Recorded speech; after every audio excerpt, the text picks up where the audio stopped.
Action!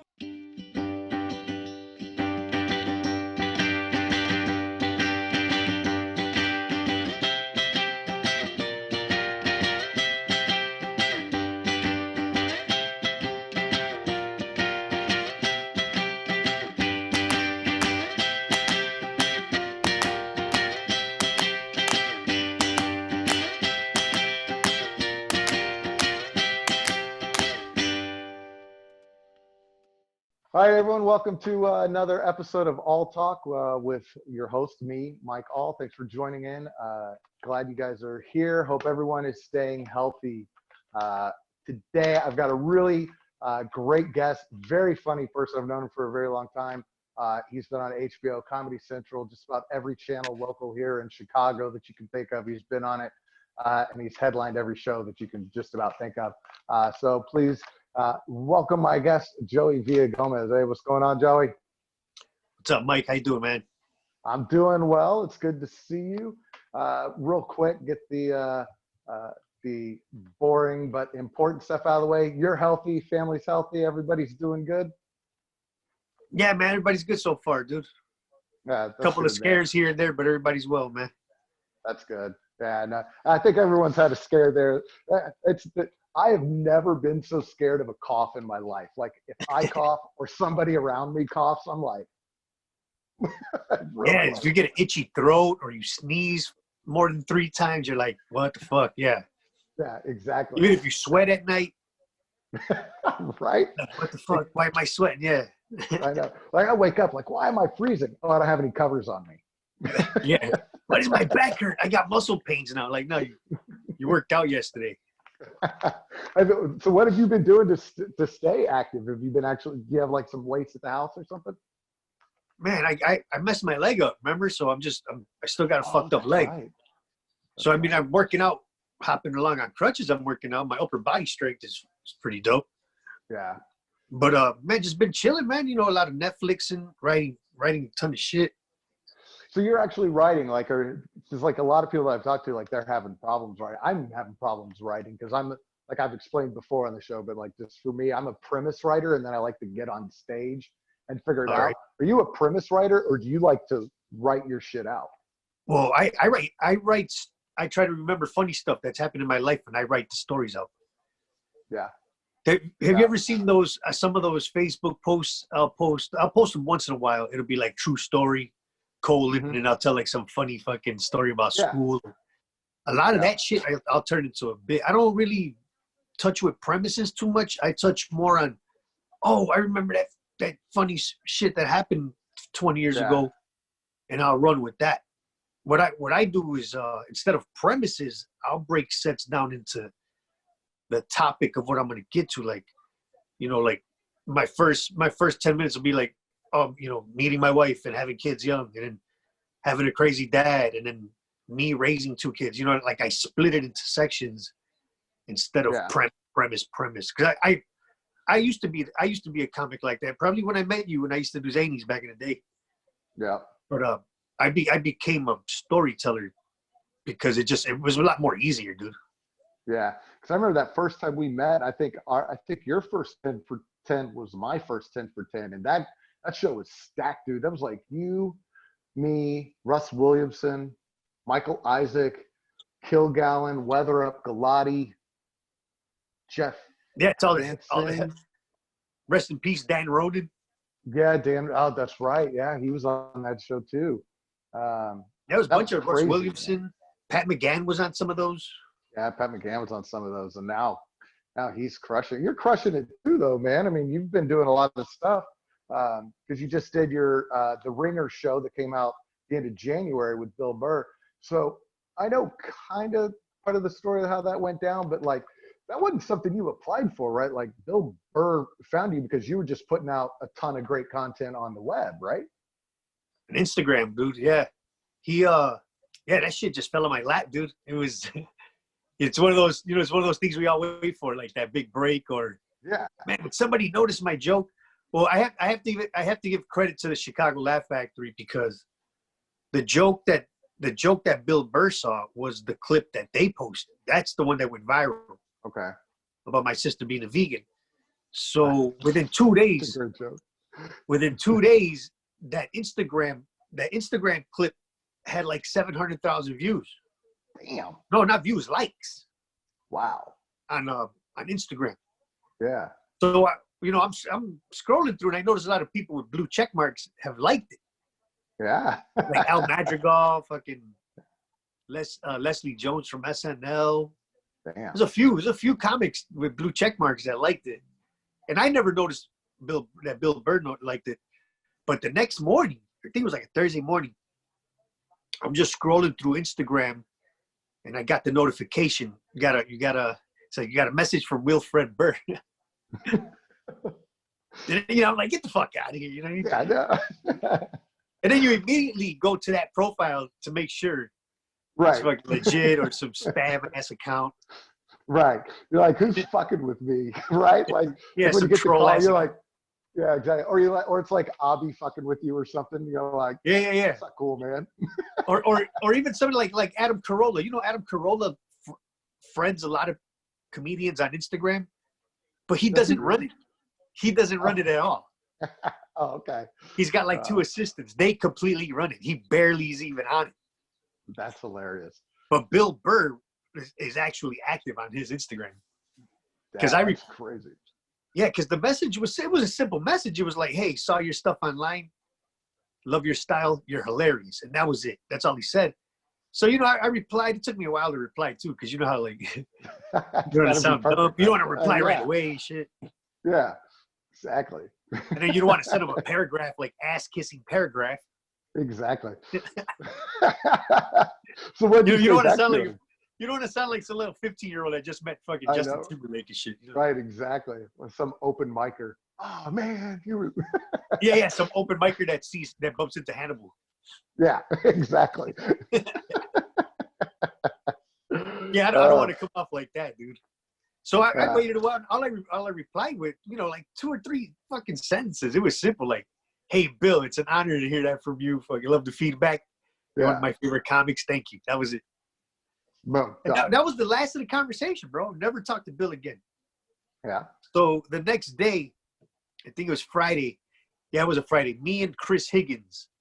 Oh yeah. We're driving down to Nashville. I'm headlining the Comedy Bar in Nashville. It's their opening weekend. And this is the day after the Bill Burr comic. So I'm driving down to Nashville with Chris Higgins. Mm-hmm. And, somewhere halfway through the drive, I get an email from All Things Comedy. And, damn. It was ATC/Comedy Central. And the subject was offer deal for Joey Villagomez, whatever. So, like, I had to pull over. Like, I'm reading it as I'm driving. I'm like, hold on, dude, I got to stop real quick. So I pulled over, like, in one of those fucking, where you can, like, if there's accident site type shit. Oh, yeah, yeah. Pulled over, and I'm, like, reading it. I'm like, what the fuck? So I tell Chris, because I get back on the road. And I'm like, Chris, read that fucking email for me. So he's reading this for me. He's reading it to me. He's like, hey, we'd like to offer you a spot on the newly produced, had no name yet. It wasn't even, they didn't even know it was going to be called The Ringers yet.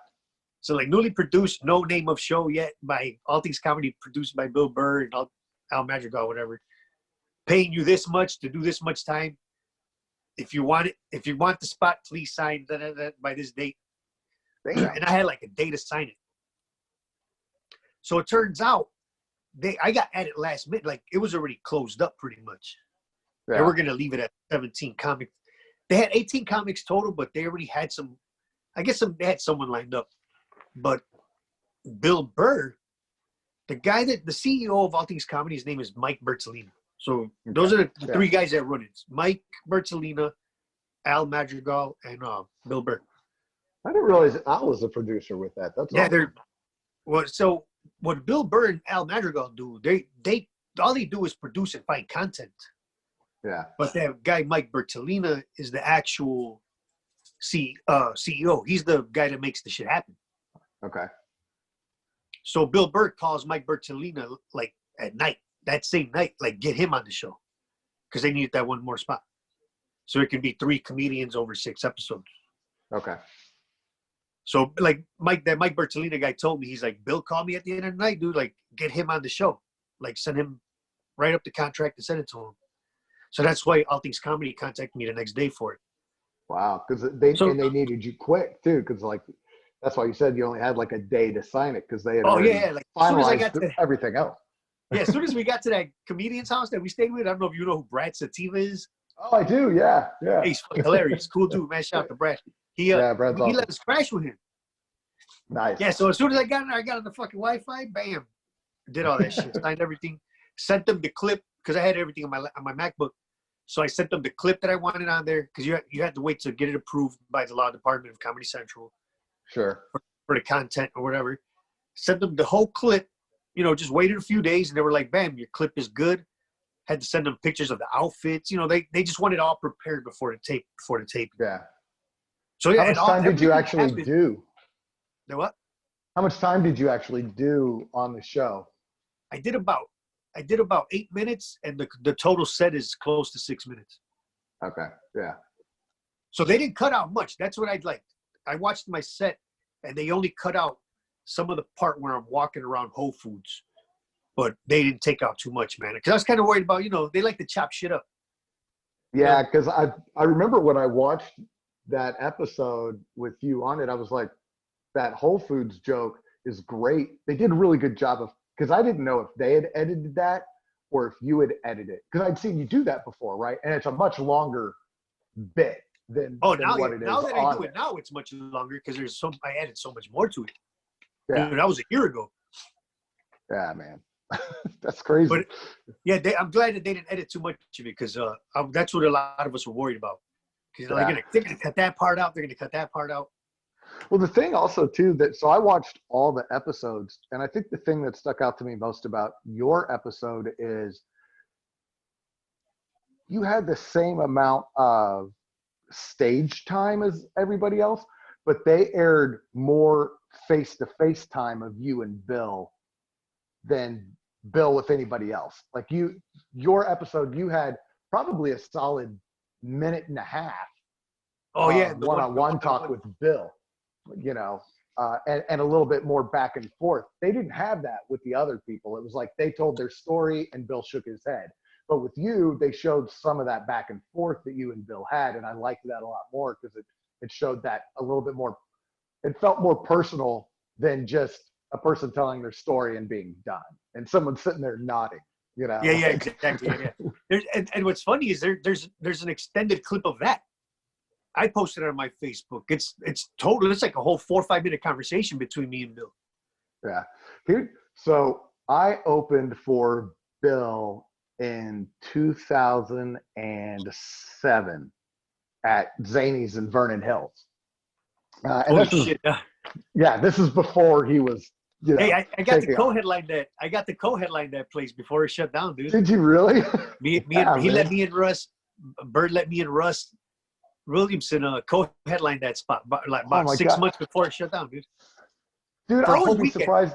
I wouldn't be surprised if you two are the reason that you two co-headlining white ass Vernon Hills suburbs of Chicago, man. No, we packed it out. We did 4 shows. We did 2 Friday, 2 Saturday. It was like one of the best weekends, man. Oh man, that's crazy. Because I could.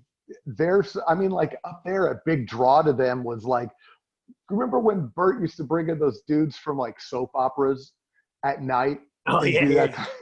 Like they always went to Vernon Hills, Like some old washed up Vegas comics. Yeah, exactly. Yeah. Oh man, you and Russ headlining that'd be awesome. So I opened for Bill up there in 2007, and then fast forward to like 2009, like 2 maybe 3 years later, I was living in New Jersey, and I went to go see Bill perform at the Stress Factory in New Brunswick. Wasn't performing, just bought a ticket. Me and my wife, we went there. After the show was over, Bill's standing by the door, right? And I just walk up to him, and I'm like, hey, man, great set.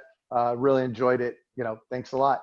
Not expecting him to remember me at all. And he was like, hey, didn't you open for me like a couple of years back in Chicago? And I was like, yeah. And like he remembered me from a couple of years ago. And so I always, like, I don't think like we're best friends or anything like that by any means. But to me, that just said a lot that he would remember somebody that, opened for him, 2-3 years ago. Oh, no, yeah. I thought that was pretty cool. Because most of the time, that's what's cool about Bill that I learned about him.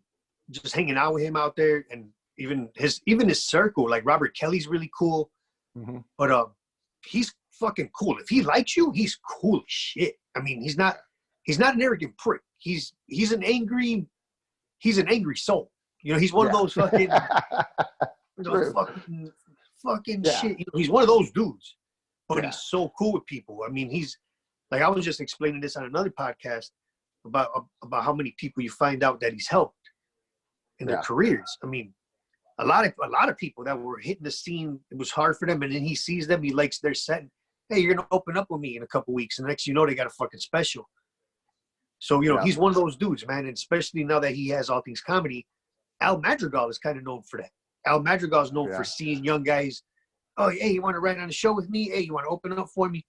So that's what's cool about All Things Comedy is most of the comics that are inside that network, they're all like him, like Bert Kreischer, who remembered me also. I didn't think he'd remember me as big as he fucking is. I opened up for him at the Improv, and I saw him in L.A. last year, and he's like, oh, fucking Joey, he was cool as fuck.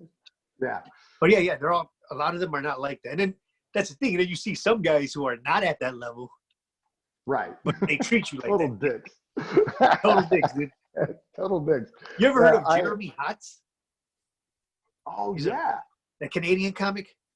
Yeah, so I've never met him, but I think I follow him on Facebook or something like that. He's got like a fucking Twitch. He's always like, Yeah. hey, what's up? What's going on? Yeah.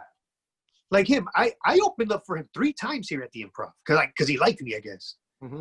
So it was probably, I would say, 3 years, but since the last time I saw him or worked with him here. I see him at the Hollywood Laugh Factory when I went last year. Yeah. And totally fucking, who are you? Huh? Chicago. I work with a lot of guys in Chicago. I'm like, well, I'm Joey, dude. It's good to see you again, man. Yeah, so whatever. I'm not going to sit here and fucking completely explain to you who I am, dick. Right. Yeah, no. Yeah, and it's not like you're like, it's not like you should know me because I'm a big name. It's you should know me because we've worked at least 3 or 4 times together. Like, not. But at the same time, he's sitting there with Dom Irera, you know what I mean? Johnny Sanchez, a bunch of guys that act like that. They're all sitting there upstairs in the VIP of the Hollywood Laugh Factory. I'm some fucking young punk comic. And so he's kind of doing that. Who are you? Who are you? Right. Like kiss my ass, dude. Well, and that's like one of the things, like, we've known each other for a long time, but you've always been cool like that. Like when I was out, I went out to LA in December, and a buddy of mine, I don't know if you've heard of him, Brandon Vestal. He's really funny. He's an LA comic, but he's originally from Oklahoma. That's how we met. But he got me on his set at the Laugh Factory, and I emailed you, and I was like, at the Comedy Store. I was like, dude, I'm really nervous. And you were like, just don't go in there like an open micer. Like, that was your advice. Like, that was like the best advice. And then you were like, you got it. Just don't be an open micer. I was like, oh yeah, like just solid, straightforward advice, not wordy or anything. Just don't be a dipshit. And no, seriously, because like they can smell when you're like, you're gonna go in there, kiss some ass, drop names. Yeah. But if you just show up cool, like, hey, I'm a comic from here, from Chicago, and this guy sent me, bang, that's it. Yeah. You know no, it was awesome because I just walking in, me and my buddy Brandon walked in, but it was crazy that night. We were opening for Jeff Ross roast battle up in the belly room. In the belly room. Yeah, the belly room. But that was a cool room. But that's when we get there, dude, we get there and there's a line like 4 or 5 blocks long. It's Tuesday at 10:30. I'm like, they're not here to see me. I wonder what's going on. So, you know, it felt cool walking past the line and coming in. But on the main stage that night was Tom Segura, Whitney Cummings, Eric Griffin had dropped in, Bert had dropped in, and then Chris D'Elia, Joe Rogan, and Bill Burr were all there. And they were all doing like 7 minutes. That's it, you know, because there were so many of them, 7-10 minutes or something like that. I stuck my head in and watched Whitney crush it for a while. But it was cool to be there and kind of witness that. And, you know, they were all just hanging out in the back like regular people. Like, everyone always forgets they're still just fucking people, right? Yeah, like, they're regular people, dude. Like, there's times where they'll pop into every room. Like the night that I did the belly room. Do you know J.F. Harris? Yeah. J.F. Harris runs a Tuesday night called New Material Night, where all the comics, it's in the belly room, but he stacks it up with all. he wrote for Whitney Cummings for like a year. Oh, He toured with, wow, I didn't know that. so they're really good friends. So he has a lineup, and it's Whitney Cummings, a bunch of big names. I think Jay Farrell was on it. Damn. Yeah, just a bunch of big names and fucking me, right? So we do the Tuesday. It's in the Belly Room, but this is already after we did the Bill Burr shit. I'm already friends with Bill because I went to LA 2 more times after the tape, 3 more times after. So Bill was in the main room when I got done at the Belly Room. Nice. And then there was Whitney Cummings was closing the Belly Room out. So I go to the main room. I see Bill do his set, whatever. And I go chill by the side, and I see him, and he said, "Oh, what's up? How'd you do?" And I'm like, "I fucking did awesome, whatever." He's like, "Who's in that room?" And I'm like, "Somebody's up in there, Whitney." He's like, "Oh, let's go check out." He's like, "Let me go check out Whitney Cummings." So then he goes with me to the Belly Room just to watch Whitney Cummings. So he's in the back watching. Whitney's crushing too, because she's a lot funnier live. Oh man, she's so good live. She's way funnier live, dude. Yeah. Like I would pay to see her live than watch her Netflix special. Definitely. So Whitney's like crushing or whatever, and then she's like, "Is that you, fucking Bill?" So then she calls Bill up, and then Bill does 20 minutes. Damn. You know how much the people paid to see that show? They paid $5 to see that show, dude. That's crazy. So it was like 5 headliners on it, and then closed out by Bill Burr for $5. Yeah, that's insane. And you see how small the Belly Room is. So you're getting like that fucking intimate experience. You got these guys right in your face. Yeah, I mean, if the Belly Room is packed to the rim, it's what, 40 people maybe? No, I think it seats about 65. Wow. Because they have some seats up at the top. Yeah. Oh yeah, that's right. Yeah, they got those seats up there. Man, that's crazy. Yeah, for $5. Yeah. I mean, dude, Dave Chappelle did a whole special there, dude. Yeah, I know. I couldn't believe it. Although I didn't like that special as much as I liked the first. That was the third one of those 3 that he released. And that was my favorite one. That was your favorite one? That one I felt like I was at the comedy club watching him. Oh yeah, I get that. I felt like that one was a little rushed. Like his material, I mean, it was Dave Chappelle. It was great, right? But I just think compared to the other ones that he had put out previously, the bar was set so high with those first ones, but they were super good. Did you watch his Mark Twain Award thing on Netflix for Dave Chappelle? No, I haven't seen that yet. Yeah, on there's a special where it's got all this backstage stuff, and like the night before, it was either the night before or the night of after, I think it was probably the night before he got the award at the Kennedy Center. They all went to the Washington, D.C. Improv.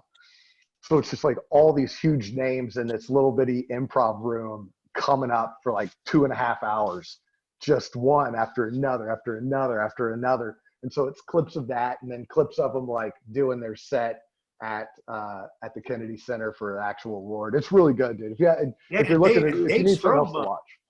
Dave's he's from DC. Yeah. So that's awesome. So I have a question for you before we move on to this. I always wondered if you ever, but for me, I was just talking about this with Larry, and so it came up naturally. So I wanted to ask you it. Did you ever have a show? So like for me, I had a show that was so bad. It was so awful. And I hated everything about that show, but it was at that moment that I went, I don't care. I'm doing this no matter what. Like even as this shitty show isn't going to stop me from doing this. Do you have one of those shows or a moment where you're like, yeah, I don't fucking care that absolutely sucked. This is me now, and this is what I do. I'm not gonna say a show did that to me. What did that to me was getting a regular job after not having a regular job for a couple years, while still doing a ton of fucking stand-up. And then getting you worked for the city, right? Like you worked for the city and then lost your job and did comedy full time, and then so you're saying when you went back to work. Yeah. So basically, when I started stand-up in 2005, I was already working for the city. Okay. I got laid off in 2012, so I was doing stand-up for 7 years, and with a full-time job, getting paid really well, right? And So 2 kids, right? yeah, married, 2 kids, all of that. Yep. So I get laid off, and I cashed out my little shitty city pension I had. They cashed out my vacation day, so I was able to live like a year and a half without having to worry about, oh fuck, I need a job, right? And collecting unemployment here and doing stand up like every night. That was the one thing I told myself. I'm like, now that I'm not working, because I always used having a job as an excuse. Like, I'm not doing that show. I don't, I gotta work tomorrow. They're not paying. When you finally don't have a job, then you realize, not that you're doing it for money, but I need to do this stage. I need to do this show for the stage time, even though they're only giving me $20. I'm not doing nothing at home. I need to get over there and fucking work on this. So from 2012 till for like a whole year and a half, just doing stand up with no job. Then I finally got a job, which was fucking hell. Working, doing this hard laborious shit, picking up boxes in a warehouse. Then I got fired from that, collected unemployment to stand up again. Then I got another job that was even worse than that one. Yeah.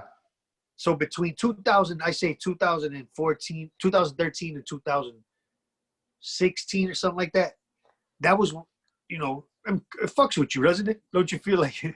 Oh, yeah. You got kids, you got a family, man. You know what I mean? Yep, I do. So it's not like some of these young kids that do stand-up could just be like, oh, what am I going to figure out? Oh, I can just go move back with my parents, or I can fucking, live in a studio for fucking $500 a month or whatever. Yeah, no, not so much, man. Yeah, I got responsibilities. So you go through that dilemma. You know what I mean? Yeah.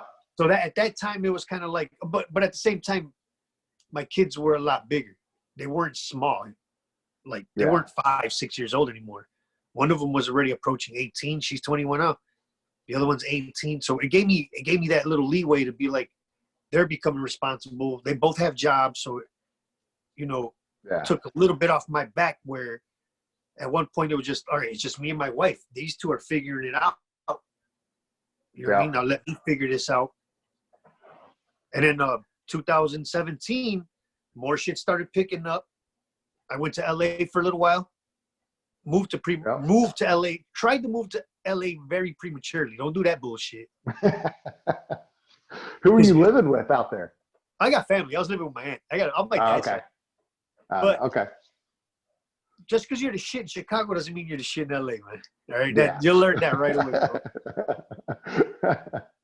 So came back with the mindset, we're like, hit the stage harder here, work on it. And then a year of just working bits and headlining a lot of shit led to Bill Burr seeing my stuff. You know what I mean? Yeah. So I made that decision not to do that. Like, I'm only going to do this when I had that one last job, because it was hell. And then it takes time from doing this to get discovered by somebody big. You know what I mean? Yeah. And then when you tell guys like Bill Burr and Mike Bertolina, I sat with them and like had lunch with them and told them the story about, getting fired and getting laid off and all that. They were like, whoa, that's fucking crazy. Because you know what I mean? Like at the age, I'm 40. Bill Burr said that, when he was started stand-up, he didn't have a kid, none of that. They didn't have to worry about any of that shit. Yep. So they look at comics like me like, whoa, you went through all that shit at that age? Like, what the fuck? It's tough, man. It's tough. It's not easy at all. But like now, so like my oldest is 10, and then I've got a 9-year-old, and then the twins are 5. And you got twins, right? Yeah, I got twins. All twins, girls, man. All girls. And yeah, dude, it's fucking crazy. Your twins are girls too? Yeah, the twins are girls too. Yeah. I don't make boys, man. I don't make them. I just make girls. Awesome. So, but now that the girls are like 5 and they're getting older, they're finally like, because for the longest time, like my wife needed me at home at night to help get 4 kids in bed. So by the time I'd get 4 kids in bed and then try and get out to the comedy club, or get out or wherever, it's 9:30 by the time I'm already fucking tired because I just worked I just worked 8 hours. Then I made dinner, was a dad for a little bit. But now that they're older and they can start putting themselves together, to bed, and they could do a lot of that stuff. Like I was just starting to get into a role, and then this fucking pandemic hits, and I'm like, yeah, I know. Oh, I noticed. man. I noticed you were popping in. I noticed you were popping in a lot more spots lately. Yeah, I've been showing up a lot more lately because I've been finally getting that time and stuff. But, oh well. All right. Well, before we go, I know we've been going for a little bit. Before we go, I'm going to do this last segment that I've been calling ambushed. Speaking of my kids, good transition there. How old is she?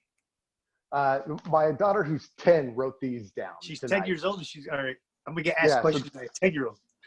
I know, right? Well, so they just write words down for topics. So you never know. We're gonna get one of the words that I got with, I think with Anthony Bonazzo was poop. So you never know what we're gonna get. So here we go. All right, first. Oh, this is actually a good one for both of us. The first one is hats. Hats. I don't think I've ever seen you without one. Nobody has. Have you ever performed without wearing a hat? Nope. No. Never. And it's always a Sox hat. I don't think I've ever seen you in anything but a Sox hat. I've worn some Bulls and Bears. Yeah. It's one of those things like you know who MF Doom is? The rapper MF Doom. Oh, okay. Yeah. He wears the metal face. You'll never see him take that off, dude. Nope. Just like Joe. I always got that hat on. Or like the Mandalorian. No living thing will ever see him with the helmet off. That's right. That was a good series, man. I'm excited for the next That's a great fucking series, dude. Great series, man. That caught me off guard. I think my favorite if that series goes 8 seasons and is that good, it'll top Star Wars. Oh, yeah. I don't think it can go 8 seasons. I think it'll probably go 4. If we get 4 good seasons out of it, I mean, they're only 8 episodes long. But you know what pissed me off about that show, though? And it has nothing to do with the show. It has everything to do with Disney. Dude, I'm so used to Netflix and everybody dropping an entire season. Like, having to wait an entire week, I was like, oh, come on. Because you could have easily watched that in one night, dude. Right. And here's the difference. Like, so when Mandalorian came out, it wasn't during the pandemic, right? So waiting a week, was fine. I had other shit to do. But now with The Last Dance only coming out every Sunday, I'm like, man, I got to wait to do it. But I'm okay waiting for The Last Dance because it gives me something to look forward to during the pandemic, right? Like, so. You know what's crazy, dude? What's that? I have them all on here, dude. Oh, you have did you watch all of them? I can't watch them. I don't want to watch them. Yeah, I wouldn't want to watch them either. If I had them, I wouldn't want to watch them. Yeah, like the anticipation to wait till Sundays. I'll save them for a collection. I'll watch them again later. Oh, but yeah, like some guys like, hurry up and download them before he delete it. I was like, all right. They're the screeners. But yeah, I can't watch them. Well, even Michael Wilbon was talking about he got all of the screeners and he didn't watch them because he was like, I don't want to watch it. I want to be surprised and I want to see what it's like just like everybody else. Have you enjoyed it so far? Oh, hell yeah, dude. I mean, yeah. Are you born and raised Chicago? No, I'm Oklahoma, but I grew up having WGN and the Bulls being big during that time. So I grew up a diehard Cubs fan because of WGN and because of the WGN, I'm a Bulls fan too. Plus they were also nationally playing all over the place. So it was easy to find a Bulls game in Oklahoma. So, but yeah, I was what, the 91 first one, I was 12 at that one. So I lived through my whole teenage years through that. Yeah. So by the time we got to 97, 98, I mean, we had full-blown fucking parties. It was crazy, dude. I mean, there was riots. Even before they won it, because I remember, like, even when I was a lot younger, but I remember how when the Bulls would try to take out the Pistons, like, I hated Isaiah Thomas as a little kid. You know what I mean? So to see Jordan go from that and then take us to the 6 championships, that's why you see all these bullshit articles are coming out about, oh, Jordan's an asshole. He did this. Who cares? Who cares? Who cares? He didn't kill anyone. He didn't hurt any babies. No. One of my favorite quotes of all time is actually from Charles Barkley. He was like, I'm nobody's hero. I'm not here to – people shouldn't be looking up to me. I'm a basketball player. Like, exactly. Focused on one thing, man. Exactly. Winning. I will say this. This is the thing that I've learned most from watching The Last Dance. I miss that style of basketball. I'm still a Oh big yeah, basketball fan. I love watching basketball now. But man, that early 80s to late 90s style basketball where you just where got in a people's power faces. forward can like power Yeah, forward can dude. just like arm your ass down to the ground just at least once through the game, and nobody's gonna blow whistles. Yep, exactly. And I liked that people got pissed off at each other. They weren't all buddies. I mean, it doesn't bother me now watching like two teams when the game's over laughing and having a good time. Like that doesn't bother me. But I did really enjoy the hatred that it seemed that some of those guys had for each other. Like there was mutual respect there. Like Jordan respected Magic, Kobe respected Jordan, and everybody respected But Bird and while whatnot. they were all in the league, they didn't hang out. No, they didn't hang out till afterwards, till they were retired. Then they started talking as friends, and you remember this, you remember that. But while they were competing against each other, they weren't fucking hanging out with your teammates. Right. Well, I think even when they put the dream team together, Magic was at the end of his career or had retired. I think Larry had retired or was at the end of his career. Jordan and Pippen, Leitner, they were prime. But yeah, a lot of those bigger names. Barkley was on that. He was kind of I guess Barkley was still in his prime there. I think he had gone to Phoenix already, but I'm not sure. But yeah, I mean, I miss that style of fuck you basketball. I don't care, like. And you see the shit talking they take to each other. Jesus Christ! No, right? They'll get technical so easy now with that, man. I know, right? Yeah. I mean, don't get me wrong. I'm not a LeBron hater. Did you see Kevin Bozeman's top 25 players? Did you of NBA players of all time? I've missed a few of them, but I've been keeping up with them. It's pretty good. You should go check that out. Where did he put LeBron? Number 3. Okay, yeah, I got to catch up. Yeah, you got to catch up. I mean, it's obvious who his number 1's going to be, but so I wonder who his number 2 is going to be. I'm going to let you be surprised. It's the right choice, but I think it'll hit you off a little bit. So, all right, cool. All right, let's do one more topic here, and then we'll go. Let's see what we got here. Oh, this is from a 10-year-old girl, of course. Rainbows.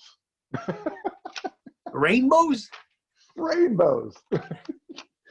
When's the last time you saw a rainbow? Shit. Living in Chicago, a rainbow flag or a rainbow? Either one. Rainbow flags are everywhere. Well, my older daughter's big part of the LGBTQ community. My younger daughter supports the LGBTQ community. Yeah, but like an actual rainbow in the sky, dude. I don't know. We haven't had much sun lately, dude. No, I haven't seen one in a while. Has your we haven't been out. We haven't fucking been outside in a while. Been outside, man. I've been outside. I had to go outside today because we got a bike for my middle one for her birthday coming up, and I had to go pick it up from Walmart. Man, Walmart on a regular day is awful. Walmart during a pandemic is way worse, dude. Oh so God, bad. I can imagine. What area is that Walmart in? I was in Skokie, so it wasn't. And it had this huge line outside. I had to wait to get inside. And everyone social distances outside, but then inside, it's all bets are off. Everyone's like, I'm standing in customer service line or the pickup line, and people are just like all up behind me. Damn. I'm like, come on, son, like back up. Like it was crazy. So, that's what I mean. Like we're not out long enough to catch a rainbow. No, not out long enough to catch a rainbow. It's just you're out there, get the survival shit. I can't wait till we see. You know what, dude? Your daughter just fucking inspired us, bro. I can't wait to see a fucking rainbow, yo. There you go. I can't wait to get outside and see a rainbow either. So you're gonna stare. Awesome. It's gonna make you cry, dude. You're gonna think about. I know. I'm gonna be crying. I'm gonna be like, I'm gonna have to text you, and be like, Joe, I saw a rainbow. Fucking rainbow, dude. Oh, hey man, thanks for coming on and hanging out with me for a little bit and getting caught up. It was good trading stories and hearing a little bit more about you. I really appreciate it, man. Thanks for coming on. Ain't no problem, man. All right, man. Stay healthy, stay safe. We'll see each other soon. Hey, thanks, Mike. Appreciate it, bro. You got it.